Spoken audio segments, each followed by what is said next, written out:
রাজনীতির ময়দানে দলবদল খুবই স্বাভাবিক ঘটনা। শাসক শিবির ছেড়ে বিরোধী শিবির বা বিরোধী শিবির ছেড়ে শাসক শিবিরে যোগদানের পর্ব যেন লেগেই থাকে। ভোটের মাঝেও তা অব্যাহত। দ্বিতীয় দফা নির্বাচনের আগেই এবার দলবদলের ঘটনা ঘটল উত্তর 24 পরগনার অশোকনগরের হিজলিয়া এলাকায়। একদিকে প্রার্থী পছন্দ না হওয়া, অন্যদিকে তৃণমূলের উন্নয়ন, এই দুইয়ের কারণে শতাধিক পরিবার আইএসএফ ছেড়ে তাদের দলে যোগদান করল বলে দাবি তৃণমূলের। অশোকনগরে তৃণমূল প্রার্থী নারায়ণ গোস্বামীর উপস্থিতিতে এই যোগদান কর্মসূচি সম্পন্ন হয়। এই বিষয়ে নারায়ণ গোস্বামী বলেন, অশোকনগরের হাজার হাজার আইএসএফ কর্মী যেভাবে প্রতিনিয়ত তৃণমূলে যোগদান করছেন, তাতে আইএসএফ গত নির্বাচনে পাওয়া ভোটের অর্ধেকও এবার পাবে না। তৃণমূল প্রার্থী নারায়ণ গোস্বামী তিনি কি বলতে চেয়েছেন, তার বলার বক্তব্যটা কি একবার শুনে নিন। আজকে এখানে আমাদের পথসভা ছিল, আকার দেখলেন জনসভার রূপ নিয়েছে।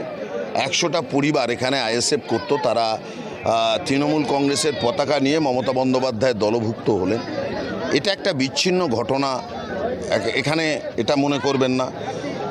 8টা অঞ্চলের বিভিন্ন জায়গা থেকে আমাদের যারা ধর্মনিরপেক্ষ মানুষ তারা দরখাস্ত করেছেন পার্টির কাছে যে তারা জয়েন করবেন, কিন্তু এত জয়েনিংয়ের প্রোগ্রামে যদি আমি প্রার্থী হয়ে যাই তাহলে প্রচারটা কিভাবে হবে?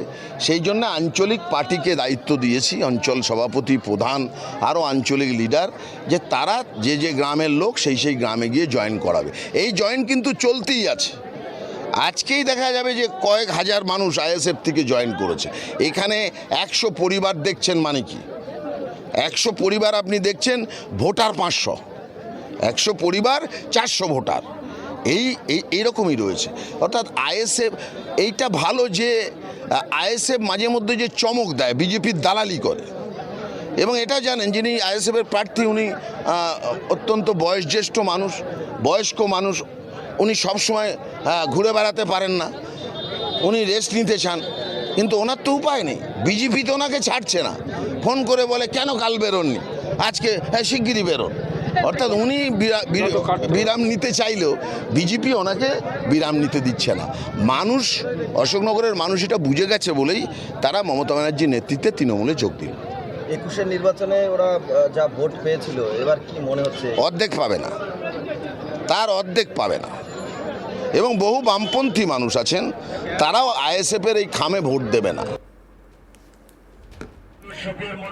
অন্যদিকে এই যোগদান প্রসঙ্গে ভুরকুন্ডা পঞ্চায়েতের প্রধান রাজশ্রী সাহা বলেন, আইএসএফ এর কর্মীরা বুঝতে পেরেছেন তাদের ভোট এখন তলানিতে, তাই তৃণমূলে সামিল হয়েছেন, আমরা খুশি।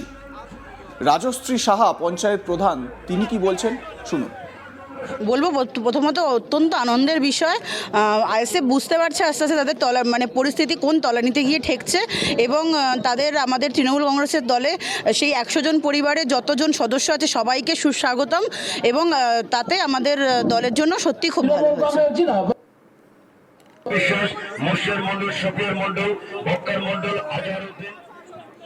এবার শুনে নেওয়া যাক আইএসএফ ছেড়ে তৃণমূলে যোগদান করা এক ব্যক্তির বক্তব্য। হাসানুজ্জামান পুরকাইত তৃণমূলে যোগদানকারী আইএসএফ কর্মী, তিনি কি বলছেন শুনুন।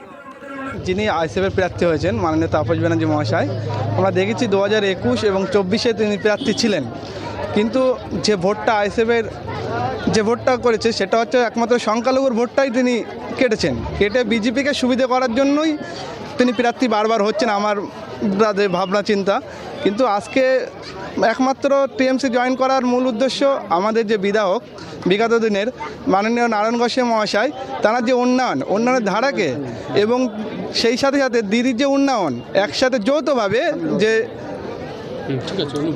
চতুর্দিক থেকে যে উন্নয়ন হচ্ছে এবং উন্নয়নে যে সামিল, যাতে উন্নয়ন আরও ভালোভাবে ওয়ার্ডে হতে পারে এবং আমার অঞ্চলে হতে পারে, তার জন্যই আইএসএফে জয়েন করা, টিএমসিতে জয়েন করা। সরি।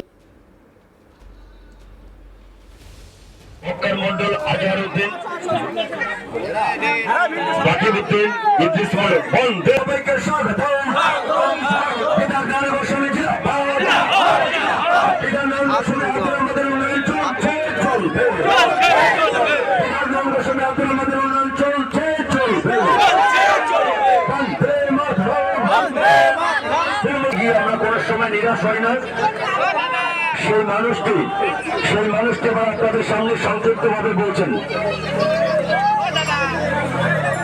আপনারা বিশেষ মুর্শিদ মন্ডল শফির মন্ডল তো এই যোগদানকে কেন্দ্র করে একটা বিষয় কিন্তু স্পষ্ট, যিনি তৃণমূল কংগ্রেসের প্রার্থী এখানে, তিনি নিজে দাঁড়িয়ে এই যোগদান করাচ্ছেন এবং এই যোগদানকে কেন্দ্র করে এই বিষয়টা উঠে আসে স্বাভাবিকভাবে প্রশ্ন যে এই যোগদান কি স্বেচ্ছায় যোগদান নাকি ভীতি প্রদর্শনের মাধ্যমে যোগদান। দেখুন, যে ব্যক্তি তার বক্তব্য রাখলেন, এই হাসানুজ্জামান পুরকাই, তৃণমূলে যোগদানকারী যিনি আইএসএফ করতেন এতদিন, তার পেছনে যারা দাঁড়িয়েছিলেন যে সমস্ত তৃণমূল কর্মী সমর্থকরা ওই এলাকার, তারা রীতিমতো প্রম্পট করে দিচ্ছেন কি বলতে হবে। নারায়ণ গোস্বামীর উন্নয়নের ধারা, সেই উন্নয়নের ধারাকে সঙ্গে রেখে বা সামনে রেখে তিনি যোগদান করেছেন, কিন্তু শেষে কথা বলতে গিয়ে তিনি মুখ ফসকে আইএসএফে যোগদান বলে তারপর সেটাকে শুধরে নেন। অর্থাৎ দীর্ঘদিনের যে অভ্যাস আইএসএফ বলা, তো সেটা হয়তো এখনও ছেড়ে উঠতে পারেননি। আরও একবার আপনাদের ওই তৃণমূলে যোগদানকারী হাসানুজ্জামান তার বক্তব্যটা শোনাই, তাহলে বুঝতে পারবেন আপনারা। যিনি আইএসএফের প্রার্থী হয়েছেন মাননীয় তাপস ব্যানার্জি মহাশয়, আমরা দেখেছি 2021 এবং 24-এ তিনি প্রার্থী ছিলেন, কিন্তু যে ভোটটা আইএসএফের যে ভোটটা করেছে সেটা হচ্ছে একমাত্র সংখ্যালঘুর ভোটটাই তিনি কেটে বিজেপিকে সুবিধা করার জন্যই তিনি প্রার্থী বারবার হচ্ছেন, আমার ভাবনা চিন্তা। কিন্তু আজকে একমাত্র টিএমসি জয়েন করার মূল উদ্দেশ্য আমাদের যে বিধায়ক বিগত দিনের মাননীয় নারায়ণ গোস্বামী মহাশয়, তাঁর যে উন্নয়নের ধারাকে এবং সেই সাথে সাথে দিদির যে উন্নয়ন একসাথে যৌথভাবে যে চতুর্দিক থেকে যে উন্নয়ন হচ্ছে এবং উন্নয়নে যে সামিল, যাতে উন্নয়ন আরও ভালোভাবে ওয়ার্ডে হতে পারে এবং আমার অঞ্চলে হতে পারে, তার জন্যই আইএসএফে জয়েন করা।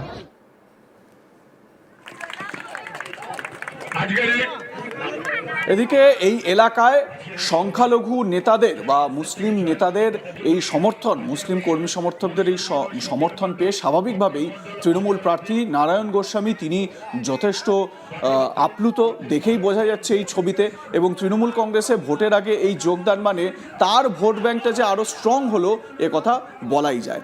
তো নারায়ণ গোস্বামী তিনি এই যোগদান প্রসঙ্গে বলতে গিয়ে কি বলেছেন আরও একবার শোনাই আপনাদের। আজকে এখানে আমাদের পথসভা ছিল, আকার দেখলেন জনসভার রূপ নিয়েছে।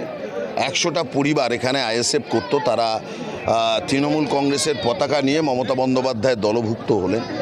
এটা একটা বিচ্ছিন্ন ঘটনা, এখানে এটা মনে করবেন না।